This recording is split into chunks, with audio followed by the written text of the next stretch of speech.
करके आपके दुखों के निवारण का काम कौन कर रहा है?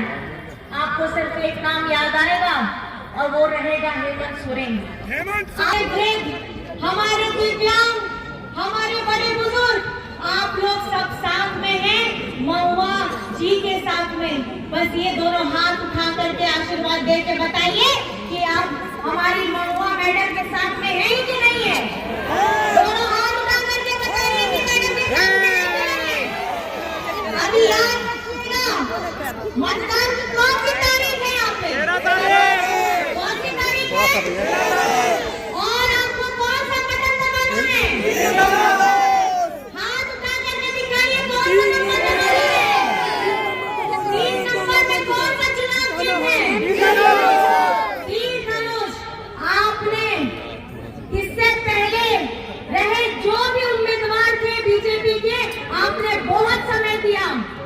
और अब आपका सब्र का बांध भी टूट गया, क्योंकि अगर राज्य में कोई विकास कर सकता है या विकास की नीति रखता है या दूरगामी सोच रखता है तो ये झारखंडी सरकार, हेमंत सरकार रखते हैं। और ये आपको पता है, आपको आंखें बंद नहीं करना है, अपने आप को बांटना नहीं है, हमें संगठित रहना है। और संगठित इसलिए रहना है क्योंकि रांची को मेट्रो सिटी अगर बनाना है तो ये सोच हेमंत जी के पास में है। और इसके लिए अपना पूरा आशीर्वाद, अपना पूरा प्यार, अपना पूरा सम्मान आदरणीय महुआ मांझी जी को देना है। और 13 तारीख में 3 नंबर में बटन दबा करके इनको आपकी सेवा का एक मौका देना है। दीजिएगा कि नहीं दीजिएगा? दीजिएगा सब आशीर्वाद, सब लोग कीजिएगा। तो सुबह उठ करके जल्दी पहुंचिएगा, क्योंकि पहले करेंगे मतदान और उसके बाद करेंगे जलपान, उसके बाद करेंगे जलपान।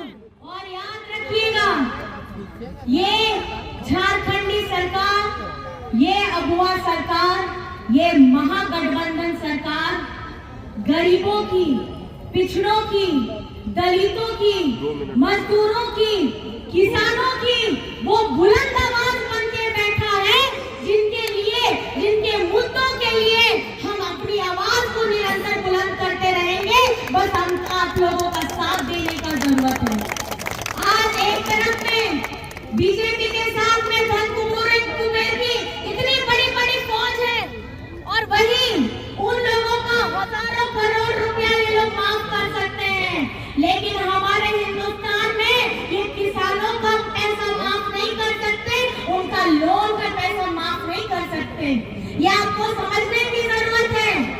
आज अगर देश में अगर कोई अन्नदाता है तो हमारे किसान भाई बहन हैं, दिन रात मेहनत करके करते हैं, आप लोगों के समक्ष में अपना काम करते हैं, लोन लेके, ऋण ले करके आपको खाना खिलाने का काम करते हैं। लेकिन अब आपको समझना होगा कि सच कौन बोल रहा है और जुमला कौन कर रहा है। ये बोल रहे हैं कि हम काम करेंगे, हम ये योजना लाएंगे, वो योजना लाएंगे। अभी चुनावी समय है और इस वक्त में आज हम अपने हक की, अपने अधिकार की, अपने सम्मान की लड़ाई अभी भी लड़ रहे हैं। आज यहाँ रांची में, जहाँ पे जब से ये झारखंड बना है तब से यहाँ पर में बीजेपी के लोगों ने शासन किया है, चाहे विधायक के तौर पे हो, चाहे सांसद के तौर पे हो, चाहे यहाँ पे कोई भी पद रहा हो, सबसे ज्यादा उन्होंने यहाँ पर वे सत्ता पे रहे हैं। लेकिन आज इतने बरस बीत रहे हैं, 24 बरस बीत रहे हैं, अभी ये रांची झारखंड की राजधानी किसी भी मायने में जो दूसरे राज्य हैं उनकी राजधानी के बराबर में आज तक खड़ा नहीं हो पाया है। इतने बरस से जो हमारी बुनियादी जरूरतें हैं, चाहे रोड हो, बिजली हो, पानी हो, नाली हो, उन जरूरत को ये बीजेपी के लोगों ने कभी भी पूरा नहीं किया है। खाली हम लोग के बीच में आते हैं, हम जब मिलकर के एक साथ में यहाँ पे सबको आगे लेके बढ़ने की बात करते हैं तो ये लोग बीच में भ्रम फैलाने की बात करते हैं। आज आप लोगों ने देखा होगा कितने वर्षों बरस से रह रहे थे ये बीजेपी के लोग, एनडीए के लोग। आज झारखंड में अगर आप जो सबसे पहले देख रहे हैं, पहला फ्लाईओवर बनके तैयार हुआ है वो इसी अगुआ सरकार ने क्यों नहीं? अपने कार्यकाल में किया क्योंकि इनके पास सोच ही नहीं है। ये आप लोगों को सिर्फ वोट के आधार पर में देखते हैं।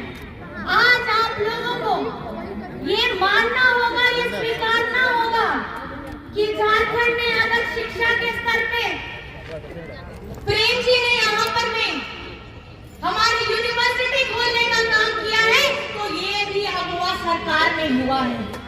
अपोलो जैसे बड़े बड़े संस्थान आज रांची में आकर के अपोलो का शिलान्यास करना चाहते हैं। वो किस लिए किया है? क्योंकि यहाँ पे हमारी महागठबंधन सरकार ने ये प्रयास किया है, चाहे शिक्षा के स्तर पे हो, चाहे स्वास्थ्य के स्तर पे हो, चाहे इंफ्रास्ट्रक्चर हो।